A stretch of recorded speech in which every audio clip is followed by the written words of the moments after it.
Myyjä, joka palvelee järjestelmiä, ei voi olla läsnä asiakkaan kanssa. Revial kääntää tämän toisinpäin. Se ei ole työkalu, jota myyjä palvelee, vaan työkalu, joka palvelee myyjää. Se myyjä saa olla ihmisen kanssa rauhassa ensimmäistä kertaa pitkään aikaa. Ja tosiaan kun se keskustelu päättyy, niin se myyjä ei avaa tyhjää tekstikenttää, vaan se yhteenveto löytyy sieltä järjestelmästä jo valmiiksi. Mitä asiakas sanoi, mitä sovittiin, mikä muuttui, mitä pitää tehdä seuraavaksi.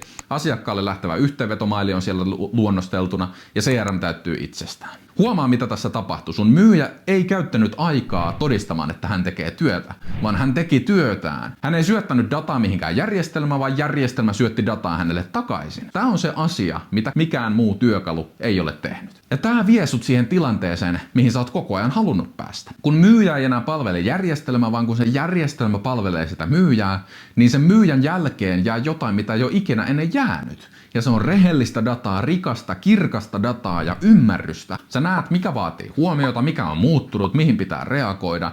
Kaikki yhdestä alustasta. Ja se koko juttu on tää. Sun myyjät ei enää palvele työkalua, vaan sulla on työkalu, joka palvelee niitä myyjiä. Sen takia ne myyjät käyttää sitä. Ja sen takia se data, mitä sä saat, on ensimmäistä kertaa rehellistä, aitoa ja kattavaa. Sen takia sä näet sen, mitä sä et ole koskaan ennen pystynyt näkemään. Ja tää ei ole sen takia, että joku tekisi enemmän, vaan sen takia, että ne perusfundamentit on vihdoin oikein päin. Eli parempia keskusteluja sisään, parempia päätöksiä ulos. Sitä on Revial. Varaa 30 minuutin demo tai kokeile alustaa osoitteessa revial.ai.